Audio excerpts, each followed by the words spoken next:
दोस्तों, जब कभी भी इंसान गलत करने का फैसला करता है तो उस गलत काम को करने से पहले वो एक प्लानिंग करता है, एक चक्रव्यूह रचता है और उसको ये बहुत अच्छे से पता होता है कि वो जो फैसला ले रहा है वो फैसला गलत है और इस फैसले का जो अंजाम होगा वो भी गलत होगा।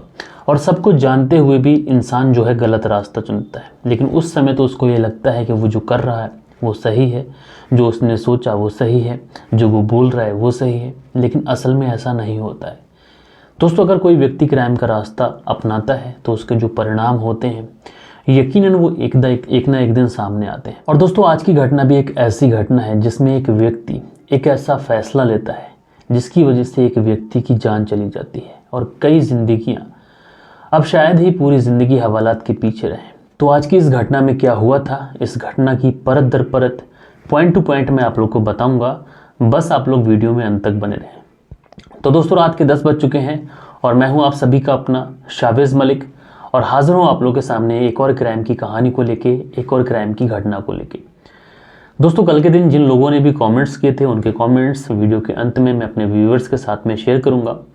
और आप लोग भी अगर कोई कमेंट्स करना चाहते हैं, किसी को जन्मदिन की मुबारकबाद देना चाहते हैं या फिर किसी को किसी की सालगिरह की मुबारकबाद देना चाहते हैं या फिर वीडियो किसी को डेडिकेट करना चाहते हैं, तो आप लोग अपना कमेंट्स आज की इस वीडियो पे कर दीजिए। और आप लोग के जो भी कमेंट्स होंगे ये कल के दिन मैं अपने व्यूवर्स के साथ में शेयर करूंगा। तो चलते हैं दोस्तों, सीधा कहानी का रुख करते हैं। तो दोस्तों, आज की जो घटना मैं आप लोग को सुनाने जा रहा हूँ ये घटना है बिहार प्रदेश की, और बिहार प्रदेश का एक ज़िला है अररिया और यहीं पर एक थाना पड़ता है, थाना नरपतगंज। इसी थाने के अंतर्गत एक गांव आता है, गांव का नाम फतेहपुर। मैं बात कर रहा हूँ 23 अप्रैल 2022 की। सुबह सुबह का वक्त था, लगभग सुबह के 7 बजे का वक्त था। एक घर के अंदर एक बहू, यानी कि इनके परिवार में जो लोग रहते हैं उसमें सास ससुर, 2 बच्चे जिनकी उम्र 1-2 साल रही होगी और इनकी बहू है, और इनके परिवार में 2 बेटे भी हैं, 2 बेटे जो कि पंजाब में रहकर काम करते हैं। बहू सुबह सुबह चाय बनाती है और चाय बनाकर अपने ससुर को देती है, फिर सोचती है कि अब ये चाय अपनी सास को भी दे दे। चूँकि आमतौर पर सास जो थी वो सुबह अपनी बहू से पहले उठ जाती थी, लेकिन आज जो थी सास वो उठी नहीं थी। उसके कमरे का जो दरवाज़ा था वो बंद था, इसलिए ये बहू अपनी सास के दरवाजे पे जाती है और आवाज़ लगाती है, माता जी उठ जाइए, मैंने चाय बना ली है। लेकिन दरवाज़ा अंदर से खुलता ही नहीं है। अब बहू ये सोच के भी परेशान थी कि जो सास है आमतौर पर सुबह ही उठ जाती थी, तो ऐसा तो नहीं कि तबीयत रात में कुछ ख़राब हो गई हो इसलिए अब नींद आई हो। तो पहले पहले तो बहू सोचती है कि ना उठाया जाए, लेकिन फिर सोचती है कि चाय बनी है, गरम गरम है, पी लेंगी तो ठीक है। उसके बाद में कई बार वो आवाज़ देती है, लेकिन अंदर से कुछ भी रिस्पॉन्स नहीं मिलता है। जब अंदर से कुछ भी रिस्पॉन्स नहीं मिलता है तो बहू घबराती है और इसलिए जैसे तैसे कर ये उस दरवाजे को खोलती है।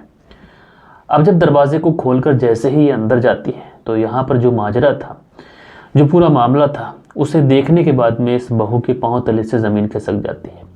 दरअसल ये जो बहू है, इस बहू का नाम है दामिनी, और दामिनी देखती क्या है, उसकी जो सास है ये खून से लथपथ पड़ी हुई है और उसके पूरे जिस्म पर वार किए गए हैं, जिसकी वजह से काफ़ी ज़्यादा खून बहा है और जिसकी वजह से उसकी सास की मौत हो गई है। अब दोस्तों, बहू जो सास को इस हालत में देखती है, मृत अवस्था में देखती है और इस तरीके से देखती है कि किसी ने उसकी हत्या कर दी है, तो बहू को कुछ समझ में नहीं आता है। इसलिए ये सोचती है जाए तो जाए कहाँ, करे तो करे क्या, इसके कुछ भी समझ में नहीं आता है। इसलिए ये वहीं पर चीखना शुरू कर देती है। अब जब बहू की चीखने की आवाज़ ससुर के कानों तक पहुंचती है तो ससुर भी दौड़ा दौड़ा उस कमरे की तरफ आता है। अब जैसे ही वो अपनी पत्नी की ये हालत देखता है कि किसी ने उसकी बड़ी बेरहमी से हत्या कर दी है, ससुर की भी चीखें निकल जाती हैं। अब ये दोनों, ससुर और बहू, घर के अंदर चीख रहे होते हैं। अब दोस्तों, किसी का मर्डर हुआ है तो जो चीखने की आवाज़ें हैं वो आमतौर पर बहुत तेज़ ही कोई रोएगा। तो ये जो बात थी, इनकी जो चीख पुकार थी, ये आस पड़ोस के लोगों में भी पहुंचती। अब सुबह सुबह का मामला था, इसलिए जो आस पड़ोस के लोग हैं ये भी हैरान होते हैं कि सुबह सुबह आखिर इस घर में चीख पुकार क्यों मची है। इसलिए लोग उस घर की तरफ का रुख करते हैं, लोग उस घर की तरफ को भागते हैं। अब जैसे ही उस घर में जाते हैं तो देखते क्या है कि इस घर के अंदर, एक कमरे के अंदर, जो रुक्मणी देवी है जिनकी उम्र 57 साल है, उनकी किसी ने गला काटकर हत्या कर दी है। अब दोस्तों, जब लोग इस तरीके से देखते हैं तो ये बात हल्के हल्के पूरे गांव में आग की तरफ फैल जाती है और जो पूरा गांव था एक हुजूम इकट्ठा होकर ये इनके घर में आ जाता है। अब जो रुक्मणी देवी को इस हाल में देखते हैं तो हर कोई कानाफूसी करता है, एक दूसरे से बात करता है कि जो रुक्मणी देवी थी ये बहुत ही अच्छे स्वभाव की महिला थी, किसी से कोई लड़ाई झगड़ा नहीं, किसी के साथ में कोई प्रॉब्लम नहीं, तो आखिर कौन उनकी हत्या घर में घुसकर कर सकता है। लोगों में इस तरीके की बातें चल रही थी, लेकिन कहीं ना कहीं लोग हैरान भी थे और परेशान भी थे, हताश भी थे, क्योंकि जो इस घर का पुरुष है वो भी चीखे मार के रो रहा है, जो इस घर की बहू है वो भी चीखे मार के रो रही है। तो इसी बीच में कोई व्यक्ति वहाँ से पुलिस को फ़ोन करता है। ये व्यक्ति पुलिस को बताता है कि साहब इस गाँव में ऐसी ऐसी वारदात हो गई है। तो उधर से जो पुलिस है, जो SHO हैं शैलेश कुमार पांडे, ये अपनी टीम को लेते हैं। डॉग स्क्वाड की टीम भी होती है और भी बहुत सारी टीमें होती हैं। ये सारे के सारे जब उस घर में पहुंचते हैं तो मामला जो था उसे देखने के बाद में ये भी कहीं ना कहीं हैरान हो जाते हैं। ये जो महिला थी, जो कि आमतौर पर 57 साल की महिला की हत्या करना यानी कि कोई बड़ी दुश्मनी, तो 57 साल की महिला की जो हत्या है वो किसी धारदार हथियार से कई बार उसकी गर्दन पर, कई बार उसके जिस्म पर वार कर उसकी हत्या की गई है। अब जब पुलिस इस तरीके के क्राइम को देखती है तो कहीं ना कहीं पुलिस उस पूरी जगह को अच्छे से सील करती है, उस जगह की अच्छे से शिनाख्त करती है, कोई ऐसा सबूत जो पुलिस को मिल जाए, पता चले कि कातिल कौन है। उसके बाद में पूरी जगह की हर जगह छानबीन कर जाती है, लेकिन पुलिस को उस जगह पर तो कुछ नहीं मिलता है। लेकिन इतना ज़रूर पता चलता है कि इस बुज़ुर्ग महिला की जो हत्या की गई है किसी धारदार हथियार से की गई है। उसके बाद में पुलिस शव को अपनी कस्टडी में लेती है और तुरंत पोस्टमार्टम के लिए भेजती है, और पोस्टमार्टम की रिपोर्ट का आने का इंतज़ार होता है। इधर पुलिस गांव के लोगों से और उन जो घर वाले लोग थे उन सब से पूछताछ करने की कोशिश करती है। दोस्तों, पुलिस सारे लोगों से पूछताछ कर रही थी और कई घंटे का समय गुजर जाता है, लेकिन पुलिस को इस पूरे मामले में कोई भी सफलता नहीं मिलती। पुलिस को कोई भी ऐसा सबूत नहीं मिलता है जिससे ये अंदाज़ा लगा जा सके कि आखिर कातिल कौन है। जब पुलिस को गांव वाले किसी भी लोगों से कोई भी सफलता नहीं मिलती है तो पुलिस फैसला करती है कि आखिर घर वाले लोगों से ही पूछताछ करनी चाहिए। उसके बाद में जो घर का जिम्मेदार व्यक्ति, जो मरने वाली महिला का जो पति है, जिस व्यक्ति का नाम है जगदीश, इससे पूछताछ करती है। तो जो जगदीश है ये पुलिस को बताता है कि साहब कल रात गांव के अंदर एक प्रोग्राम था और उसी प्रोग्राम के अंदर हमारे घर की दावत थी। मैं उसी प्रोग्राम के अंदर खाना खाने के लिए गया था। देर रात आया, पत्नी सो चुकी थी, उसे डिस्टर्ब नहीं किया तो मैं भी सो गया। और जब सुबह बहू उठी और वो चाय देने के लिए गई तो पता चला कि जो मेरी पत्नी है रुक्मणी देवी, उसके साथ इस तरीके का हादसा हो गया। अब उसके बाद में पुलिस इस व्यक्ति के बयान दर्ज करती है। उसके बाद में जो इनकी घर की बहू है दामिनी, इससे पूछताछ की जाती है। तो दामिनी भी पुलिस को यही कहानी सुनाती है कि गांव के अंदर एक प्रोग्राम था, उसमें दावत खाने गई थी। चूँकि पूरे घर की दावत थी, लेकिन सास ने उस दावत में जाने से इनकार किया था। वो कह रही थी वो थकी हारी हैं इसलिए वो जाएंगी नहीं, और उन्होंने घर पे ही बच्चों के साथ रुकने का फैसला किया। उसके बाद हम लोग देर रात आए थे और मैं अपने बच्चों के साथ जाकर रूम में सो गई, और जो मेरी सास थी वो अपने कमरे में सोई थी, ससुर जी दूसरे कमरे में सो गए। और जब सुबह को चाय देने गई तो इस तरीके का हादसा हुआ। यानी ससुर और बहू, इन दोनों के जो बयान थे लगभग सेम थे, और इस तरीके से पुलिस को यहाँ से भी कोई सबूत नहीं मिल पाता है। क्योंकि दोस्तों पुलिस के सामने कोई रास्ता नहीं था। पुलिस इन दोनों की बात पर भरोसा इसलिए कर रही थी कि जो महिला बहू है इसका भी रो रो कर बुरा हाल है, और इस जो घर का व्यक्ति है जगदीश, इसका भी रो रो कर बुरा हाल है। चूँकि घर में मर्डर हुआ था इसलिए घर वालों से ज़्यादा तीखे सवाल भी नहीं किए जा सकते थे।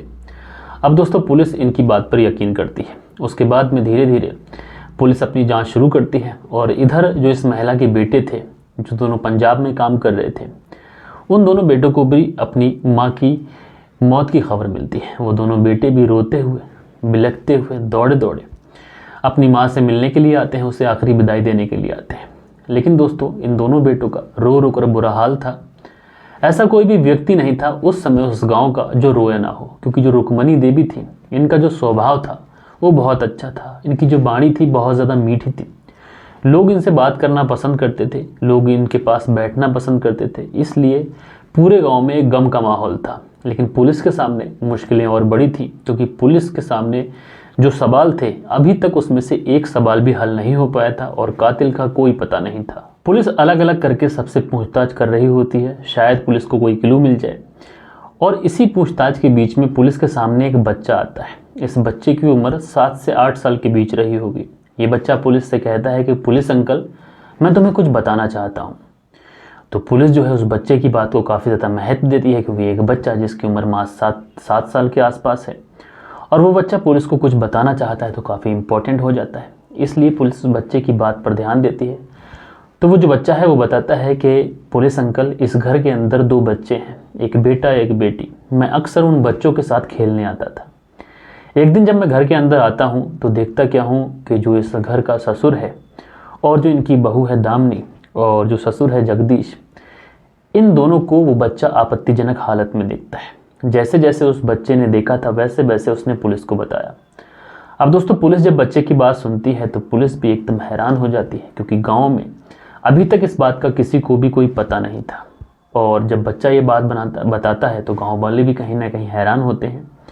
और उसके बाद में इस ससुर और बहू से पूछताछ करती है पुलिस इन दोनों से जब इस पूरे मामले में पूछताछ करती है कि एक बच्चा इस तरीके की बात बता रहा है, तो ये दोनों हैं इस बात को सिरे से खारिज कर देते हैं। ये कहते हैं कि शायद बच्चे को कोई गलत फहमी हुई है और उसने कुछ गलत समझ लिया होगा। लेकिन पुलिस जो थी वो अब इन दोनों की बात पर यकीन नहीं करती है, क्योंकि बच्चे हमेशा मन के सच्चे होते हैं और इनके अंदर कोई झूठ नहीं होता, कोई मकर नहीं होता, कोई फरेब नहीं होता। इनको जो दिखता है, जो इन्होंने महसूस किया, वो बताते हैं।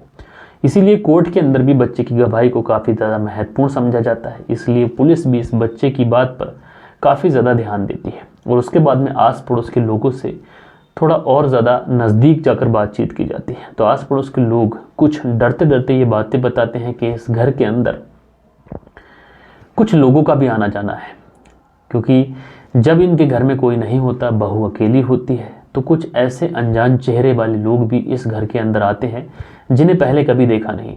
अब कहीं ना कहीं पुलिस को उस बच्चे की तरफ से भी ये क्लू मिल चुका था कि जो बहू और ससुर है उनके बीच में इस तरीके का रिश्ता है, और आस पड़ोस के जो लोग हैं वो भी कुछ इस तरीके की बातें बताते हैं। तो कहीं ना कहीं पुलिस भी अब समझने लगती है कि हो ना हो तो इस कत्ल के पीछे ये जो चीज़ें हैं वो यही हैं। अब कहीं ना कहीं पुलिस ये जो घर की बहू थी दामिनी, इसकी पूरी कुंडली खंगालती है। तो पता चलता है जो दामिनी है इसका चरित्र ठीक नहीं रहा।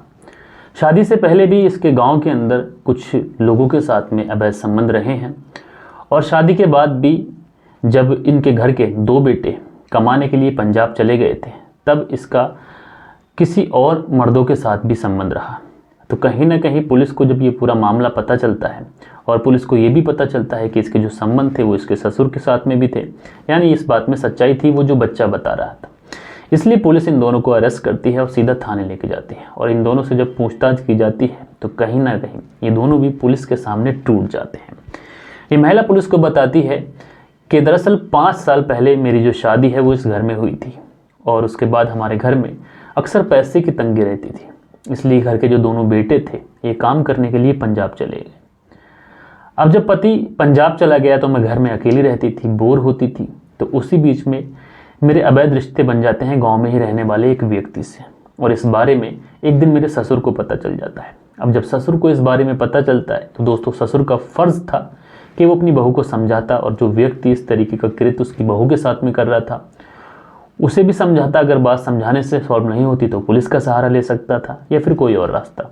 लेकिन ये जो ससुर था इसने अपनी बहू को ही ऑफ़र करना शुरू कर दिया। इसने अपनी बहू से कहा, दरअसल जो जगदीश है ये अपनी बहू से कहता है कि तुम जो उस व्यक्ति के साथ करती हो ये तुम्हें मेरे साथ भी करना पड़ेगा। और उसके बाद में वो जो महिला थी वो तो पहले से ही घिरी हुई थी, इसलिए वो अपने ससुर के साथ भी उन रिश्तों को शुरू करती है कि जिन रिश्तों को सोच कर घिन आती है। और दोस्तों उसके बाद में लगातार ये चलता रहता है। 22 अप्रैल 2022 का वाक़या है कि जब ये लोग शादी में जाते हैं, और उसी समय ये जो सास थी ये घर पे ही रह जाती है, क्योंकि ये अपने दोनों पोती पोतों का बहुत ज़्यादा ख्याल रखती थी, क्योंकि इसके दोनों बेटे बाहर थे। इसलिए ये अपने बेटे के बच्चों को भी अपने बेटों की तरह पालती थी, अपने बच्चों की तरह पालती थी। ये महिला घर पे रुक जाती है और रात का काफ़ी ज़्यादा समय हो जाता है। जब ये लोग शादी से लौटते हैं, प्रोग्राम से लौटते हैं, तो उस समय देखते कि हाँ जो रुक्मणी देवी है ये गहरी नींद में सो चुकी है, क्योंकि रुक्मणी देवी इन दोनों के बीच का कांटा बन रही थी। रुक्मणी देवी को इनके बारे में शक भी था और वो कई बार अपने पति को भी इस बारे में समझाने की कोशिश करती थी। अब इन दोनों को मौका सही मिल चुका था, इसलिए जो दामिनी है ये एक धारदार हथियार उठाती है और अपनी सास की गर्दन पर जब तक वार करती है जब तक उसकी सांसें नहीं थम जाती हैं। और दोस्तों पोस्टमार्टम की जो रिपोर्ट आती है उसमें भी यही चीज़ें आती हैं कि इस महिला के ऊपर जो हमला किया गया है वो सोती हुई अवस्था में किया गया, यानी महिला के पास में कोई भी अपने आप को बचाने का प्रयास करने का कोई भी मौका नहीं होता है। बहरहाल दोस्तों पुलिस इन दोनों को अरेस्ट करती है। अरेस्ट करने के बाद में इन दोनों को जेल भेजती है और पुलिस का बयान ये भी आता है कि इस पूरे मामले में बड़ी ही बारीकी से जांच की जा रही है। जो लोग भी दोषी होंगे, जिस तरीके का क्राइम में जो भी इन्वॉल्व होगा, उसको उस हिसाब से सज़ा दी जाएगी। बहरहाल दोस्तों, आप लोग इस पूरी घटना के बारे में क्या कहना चाहते हैं? इस पूरी घटना के अंदर ये जो बहू और ससुर ने जो किया, ये इनको किस तरीके की सज़ा मिलनी चाहिए? आप लोग कमेंट्स में बताइएगा। और जिन लोगों ने कल के दिन कमेंट्स किए हैं, अब वक्त होता है उन लोगों के कमेंट्स पढ़ने का। सो दोस्तों, कल के दिन जो कमेंट्स आए हैं उसमें यूज़र TC बॉय करके आईडी है और ये लिखते हैं, भाई साहब आपको और सभी फैमिली दर्शकों को राम राम करता हूँ। रणवीर सिहाग, झमोला, जिला जींद, हरियाणा। भाई साहब आप सरस तो अच्छी लगी पर कहानी उससे भी अच्छी लगी। अच्छा, शर्ट के बारे में बता रहे हैं, शर्ट अच्छी लगी और कहानी उससे भी अच्छी लगी। तो भाई आपका बहुत बहुत धन्यवाद रणवीर सिहाग जी। और उसके बाद में जो अगला कमेंट है ये सुबोध कुमार जी का। डेली कमेंट्स करते हैं, अच्छे कमेंट्स करते हैं, पॉजिटिव कमेंट्स करते हैं। उसके बाद में जो अगला कमेंट्स है ये है जादू और ये शहाबुद्दीन इनका नाम है। ये लिखते हैं, भाई आपकी जो कहानी है ये अच्छी है और इसी तरीके से कहानी सुनाते रहें। तो भाई आपका शहाबुद्दीन जी आपका बहुत बहुत धन्यवाद। उसके बाद में अमन है, ये लिखते हैं, मोहम्मद आसिफ बुलंदशहर से, आपकी कहानी सुनाने का जो तरीका है ये बहुत अच्छा है। तो अमन जी आपका बहुत बहुत धन्यवाद। उसके बाद में बनिश गुप्ता हैं और ये लिखते हैं, सर जी मुझे आपकी कहानी बहुत ही अच्छी लगती है। अबनिश गुप्ता, शिवकुटी, प्रयागराज। तो भाई अबनिश जी आपका बहुत बहुत धन्यवाद कि आप हमें इस तरीके से प्यार दे रहे हैं। उसके बाद में तेजस सेवेंट्स हैं, लिखते हैं, मैं महाराष्ट्र हिंगोली शहर से हूं और आपकी हर वीडियोस देखता हूं। तो भाई आपका बहुत बहुत धन्यवाद। उसके बाद में इमरान खान हैं, लिखते हैं, सर मैं राजस्थान जयपुर से और पपला गुर्जर की कहानी सुनना चाहता हूं। तो पपला गुर्जर, इस कहानी के ऊपर मुझे इन्वेस्टिगेशन करना पड़ेगी, इस कहानी के ऊपर रिसर्च करना पड़ेगी, उसके बाद ही मैं आपको सुना पाऊंगा। उसके बाद में जो अगला कमेंट है ये है सोमी हमार का। बहुत सारी वीडियोस पे इन्होंने कमेंट्स किए हैं, हमारे काफ़ी पुराने व्यूअर्स हैं। ये लिखते हैं कि very beautiful shirt and looks wonderful on you. तो भाई आपका बहुत बहुत धन्यवाद कि शर्ट मेरे ऊपर अच्छी लग रही है, आपको ऐसा लगा। उसके बाद में मर्द करके आईडी है, मर्द 855। ये लिखते हैं, very good looking your kurta and story style also nice. तो भाई आपका बहुत बहुत धन्यवाद। उसके बाद में अनंत ग्रीवर हैं, ये लिखते हैं, your shirt awesome, this is Mao colour. तो भाई आपका बहुत बहुत धन्यवाद। उसके बाद में रजनी है, रजनी लिखती हैं, भाई मेरा नाम दिनेश जनगिद है, मैं राजस्थान श्री गंगानगर रावला मंडी से हूँ और आपकी कहानी रोज़ सुनता हूँ। तो भाई आपका बहुत बहुत धन्यवाद, आप हमारी कहानी सुनते हैं, इस तरीके से प्यार देते हैं। उसके बाद में अमित शाह हैं, सिर्फ उसकी पत्नी की गलती है क्योंकि वो चाहती थी तो रुक सकती थी। तो ये कहानी के बारे में बात कर रहे हैं। तो भाई आपका बहुत बहुत धन्यवाद। उसके बाद में जावेद अहमद हैं, ये लिखते हैं, सर गलती हस्बैंड की थी, उसको इज्जत के बारे में नहीं सोचना चाहिए था, उसको अपनी वाइफ को छोड़ देना चाहिए था या फिर पुलिस का सहारा लेना चाहिए था। तो भाई आपका जो व्यू है इस पे, उसके लिए आपका बहुत बहुत धन्यवाद कि आपने कमेंट्स किया। उसके बाद में देव कुमार जी हैं, ये लिखते हैं, बहुत प्यारे लग रहे हो सर और आप मेरे भाई हो, नाइस। तो भाई देव कुमार जी आपका बहुत बहुत धन्यवाद कि आपने मुझे अपना भाई माना और हमारे चैनल पर लगातार आप प्यार दे रहे हैं, शुरू दिन से हमारे साथ जुड़े हुए हैं। उसके बाद में पेटीएम अर्निंग्स करके हैं, डेली कमेंट्स करते हैं, अच्छे पॉजिटिव कमेंट्स करते हैं, बहुत बढ़िया, अच्छा है। तो भाई आपका बहुत बहुत धन्यवाद। उसके बाद में रोकी मंडल है, ये लिखते हैं, सर इसमें सबसे बड़ी गलती उसकी मामी की है। तो ये कहानी के बारे में अपना व्यू दे रहे हैं। बहरहाल आपका कमेंट्स करने के लिए धन्यवाद। उसके बाद में मोहम्मद अब्बास हैं, भाई आपकी कहानी सुनाने का जो अंदाज़ है ये बहुत ही बढ़िया है, लेकिन कातिल कौन है ये कहानी के सस्पेंस पहले ना बोलिए, कहानी सुनने का मज़ा ख़राब हो जाता है। तो भाई आपका बहुत बहुत धन्यवाद, इस चीज़ पे मैं ध्यान दूंगा। उसके बाद अनुज गोदारा लिखते हैं, नमस्कार सर, आपकी जो शर्ट है ये कहानी और जो शर्ट है ये कहानी भी अच्छी है और दोनों चीज़ें काफ़ी अच्छी हैं। तो भाई अनुज जी आपका बहुत बहुत धन्यवाद। उसके बाद में ब्लैक करके आईडी है, ये लिखते हैं, सर जी आज तो आप बहुत ही बोल्ड लग रहे हो, आज मेरी बेटी समीना का जन्मदिन है, मेरा नाम है SK Sharif from Howrah Calcutta. तो SK शरीफ हावड़ कलकत्ता से हमारी कहानी देखते हैं। इनकी जो बेटी है समीना, उनका आज जन्मदिन है, तो उनके जन्मदिन की ढेर सारी बधाइयाँ मेरी तरफ से, मेरी फैमिली की तरफ से, मेरे व्यूवर्स की तरफ से। तो उसके बाद में जो अगला कमेंट है ये नासिर पठान जी का है, ये कहते हैं बहुत अच्छी। तो भाई आपका बहुत बहुत धन्यवाद। और उसके बाद में जो अगला कमेंट है ये है विमलेश का और ये विमलेश शर्मा लिखते हैं, सर एक दिन आप बहुत आगे जाओगे, ये मेरी दुआ है। तो भाई आपका दिल से मैं शुक्रिया अदा करना चाहूँगा। उसके बाद में विक्की कालिया हैं जो HP से हमारे कमेंट्स करते हैं। तो भाई आपका बहुत बहुत धन्यवाद। उसके बाद में मुकेश हैं, ये लिखते हैं, very nice Vicky Kalia HP से। जी भाई आपका बहुत बहुत धन्यवाद। उसके बाद में कुंदन पाल हैं, लिखते हैं, सर आज जो शर्ट पहनी है बहुत ही अच्छी लग रही है। भाई आप मेरा पूरा कमेंट्स नहीं पढ़ते हैं, तो अगर कोई बाई मिस्टेक रह गया हो तो रह गया हो, लेकिन मैं कोशिश करता हूँ कि पूरे कमेंट्स पढूं। उसके बाद में सुनील त्यागी हैं, डेली कमेंट्स करते हैं। शर्ट बहुत अच्छी लग रही है, रेनू सुनील त्यागी सियाना बुलंदशहर से। तो आप दोनों पति पत्नी का बहुत दिल से मैं शुक्रगुजार हूँ। उसके बाद में जो विंस हैं, विंस डिसोजा करके आईडी है, ये लिखते हैं यू लुक गुड। तो भाई आपका बहुत बहुत धन्यवाद।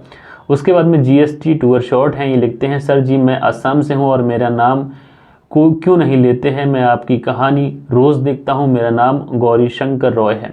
तो गौरी शंकर रॉय जी, मैं अपने व्यूवर्स को बता चुका हूँ, आपको भी बता रहा हूँ, शायद आप तक ना पहुँचाओ, क्योंकि वैसे तो मैं कमेंट्स मिस नहीं करता, लेकिन आप लोग हमारे लेटेस्ट वीडियो पे अगर कमेंट्स करेंगे तो आपका कमेंट्स मिस नहीं होगा।